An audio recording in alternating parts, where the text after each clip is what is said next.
Competitive സോളിലേക്ക് സ്വാഗതം. ഇന്ന് 5ാം ക്ലാസ്സിലെ സയൻസ് ഭാഗത്ത് പാഠം 3 ഡിസ്കസ് ചെയ്യുന്നത്. പാഠം 3 ജലം നിത്യജീവിതത്തിൽ. ആദ്യം പുഴവെള്ളത്തിൻ്റെ ശുചീകരണ ഘട്ടങ്ങൾ ഏതൊക്കെയാണ്?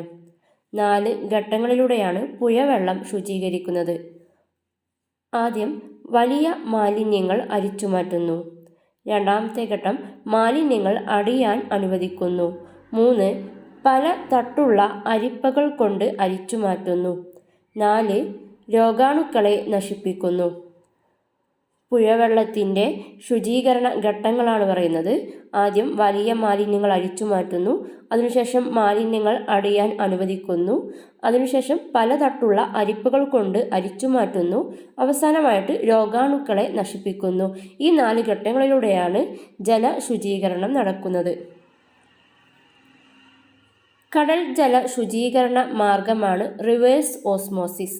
കടലിലെ ജലം ശുചീകരിക്കുന്ന ഒരു പ്രോസസ്സാണ് റിവേഴ്സ് ഓസ്മോസിസ്.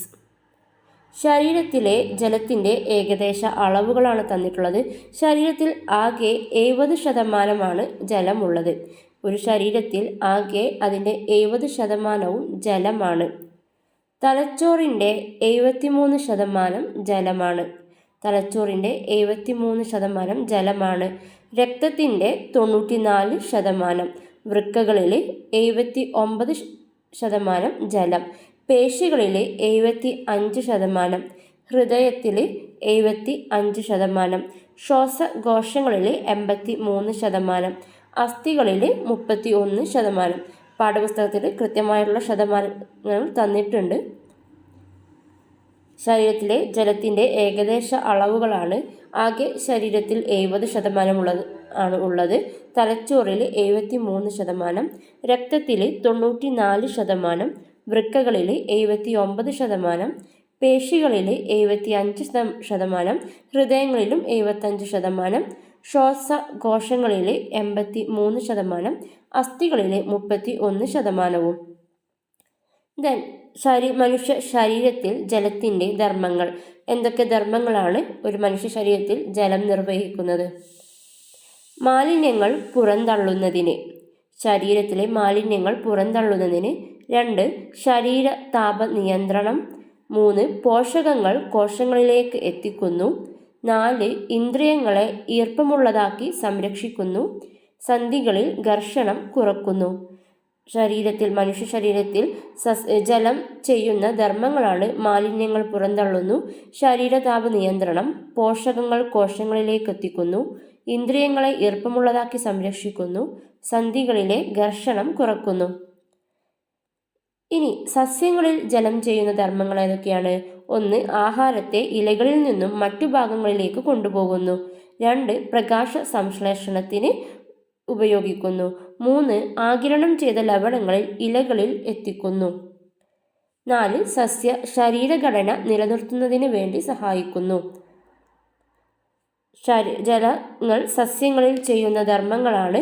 ആഹാരത്തെ ഇലകളിൽ നിന്നും മറ്റു ഭാഗങ്ങളിലേക്ക് കൊണ്ടുപോകുന്നു, പ്രകാശ സംശ്ലേഷണത്തിന് സഹായിക്കുന്നു, ആഗിരണം ചെയ്ത ലവണങ്ങൾ ഇലകളിൽ എത്തിക്കുന്നതിന് വേണ്ടി സഹായിക്കുന്നു, സസ്യ ശരീരഘടന നിലനിർത്തുന്നു. ഇമ്പോർട്ടൻ്റ് പോയിൻ്റാണ്, ജലത്തിന് നിറം, മണം, ആകൃതി ഇല്ല. ജലത്തിന് നിറം, മണം, ആകൃതി ഉണ്ടായിരിക്കില്ല. ജലത്തിൽ എല്ലാ വെള്ളവും നമുക്ക് കുടിക്കാൻ യോഗ്യമല്ല. കുടിവെള്ള ഗുണനിലവാരമാണ് പറയുന്നത്. ദുർഗന്ധം പാടില്ല. നിറം 5 യൂണിറ്റ്, കലങ്ങൽ 5 യൂണിറ്റ്, pH കുടിവെള്ളത്തിനത് 6.5 മുതൽ 8.5 വരെയാകാം. കാഠിന്യം 300 mg/ലിറ്റർ. ഈ കോളി ഉണ്ടാവാൻ പാടില്ല. കുടിവെള്ളത്തിൻ്റെ ഗുണനിലവാരമാണ് ദുർഗന്ധം പാടില്ല, നിറം. കുടിവെള്ളത്തിൻ്റെ ഗുണനിലവാരം: ദുർഗന്ധം പാടില്ല, നിറം 5 യൂണിറ്റ്, കലങ്ങൽ 5 യൂണിറ്റ് വരെയാകാം, pH 6.5 മുതൽ 8.5 വരെ, കാഠിന്യം 300 mg/ലിറ്റർ. ഈ കോളി പാടില്ല. ജലത്തിൽ ഒരുപാട് വസ്തുക്കൾ തന്നിട്ട് അതിലേതൊക്കെയാണ് ജലത്തിൽ ലയിക്കുന്നത്, ജലത്തിൽ ലയിക്കാത്തവ എന്ന ആക്ടിവിറ്റി വരുന്നുണ്ട് പാഠഭാഗത്ത്. ജലത്തിൽ ലയിക്കുന്നവ: പഞ്ചസാര, വിനാഗിരി, അപ്പക്കാരം, സോപ്പ് പൊടി, തുരിശ്, പൊട്ടാസ്യം പെർമാംഗനേറ്റ്.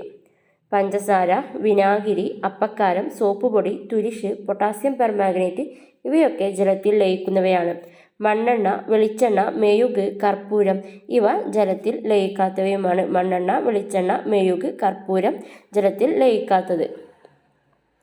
സോഡ എന്ന് പറയുന്നത് ജലത്തിൽ കാർബൺ ഡൈ ഓക്സൈഡും ജലവും കാർബൺ ഡൈ ഓക്സൈഡും കൂടിച്ചേർന്നിട്ടാണ് സോഡ നിർമ്മിക്കുന്നത്. ജലത്തിൽ കാർബൺ ഡൈ ഓക്സൈഡ് കൂട്ടിച്ചേർത്താണ് സോഡ നിർമ്മിക്കുന്നത്. ദെൻ എന്താണ് ലീനം, ലായകം, ലായനി? ലീനം എന്ന് പറയുന്നത് ലയിച്ചു ചേരുന്ന വസ്തു ഏതാണോ അതിനെയാണ് ലീനം എന്ന് പറയുന്നത്. ലായകം എന്ന് പറയുന്നത് എന്തിലാണോ ലയിച്ചു ചേരുന്നത് ആ വസ്തു ലായകം. ഈ ലീനവും ലായകവും ചേർന്നിട്ടുണ്ടാവുന്നതാണ് ലായനി. ലീനം ലായകത്തിൽ ചേർന്ന് ഉണ്ടാവുന്ന വസ്തുവാണ് ലായനി. ഉപ്പ് വെള്ളം നോക്കുകയാണെങ്കിൽ ഉപ്പ് എന്ന് പറയുന്നത് ലയിച്ചു ചേരുന്ന വസ്തുവാണ്. അപ്പോൾ ഉപ്പാണ് അവിടെ ലീനമായിട്ട് വരുന്നത്. വെള്ളത്തിലാണ് ലയിച്ചു ചേരുന്നത്, അതുകൊണ്ട് ലായകം എന്ന് പറയുന്നത് വെള്ളമാണ്. ദെൻ ഉപ്പ് വെള്ളം രൂപപ്പെട്ടു, ലീനം ലായനി ലായകവും കൂടി ഉപ്പ് വെള്ളമുണ്ടായി.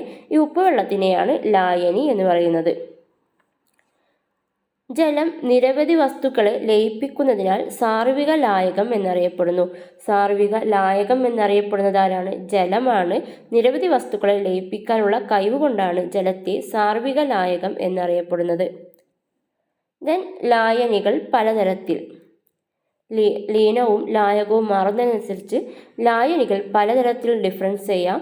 ലീനം ഖരവും ലായകം ദ്രാവകവുമാകുമ്പോൾ ഖരം ദ്രാവകത്തിൽ അലിഞ്ഞു ചേരുന്നതാണ് ഒന്നാമത്തെ ലായനി.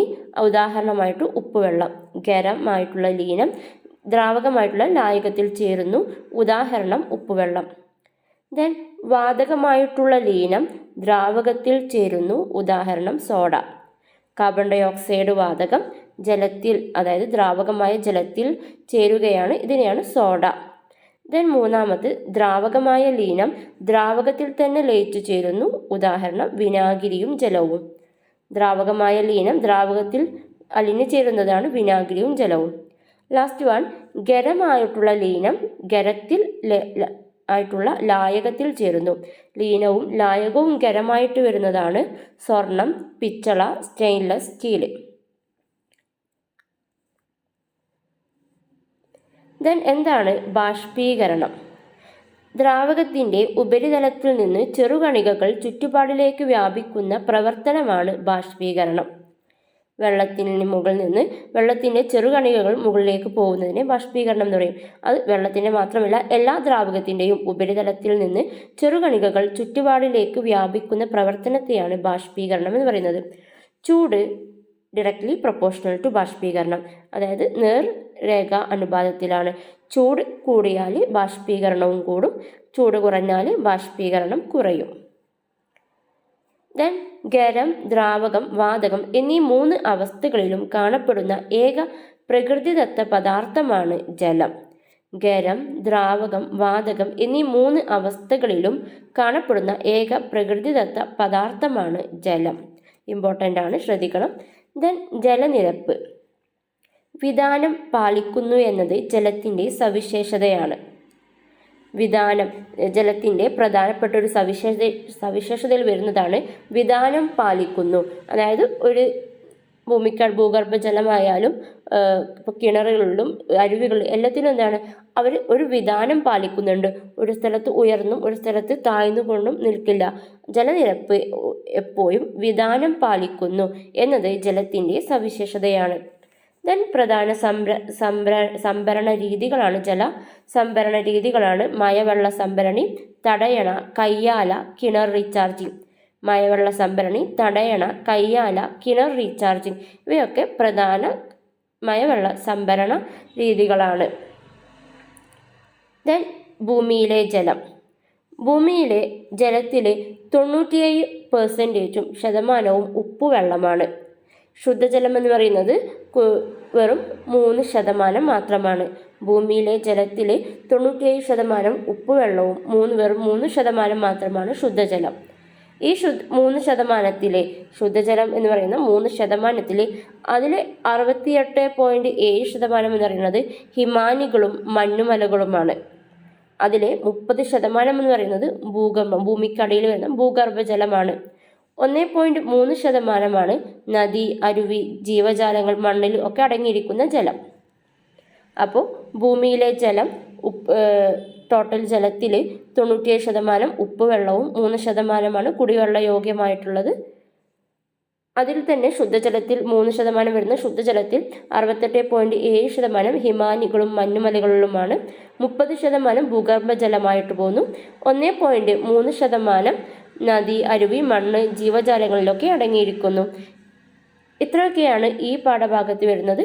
ക്ലാസ് ഉപയോഗപ്രദമായി തോന്നിയെങ്കിൽ ഉറപ്പായിട്ടും ലൈക്ക് ചെയ്യണം. തുടർ പാഠഭാഗങ്ങൾക്ക് വേണ്ടിയിട്ട് സബ്സ്ക്രൈബ് ചെയ്യുക.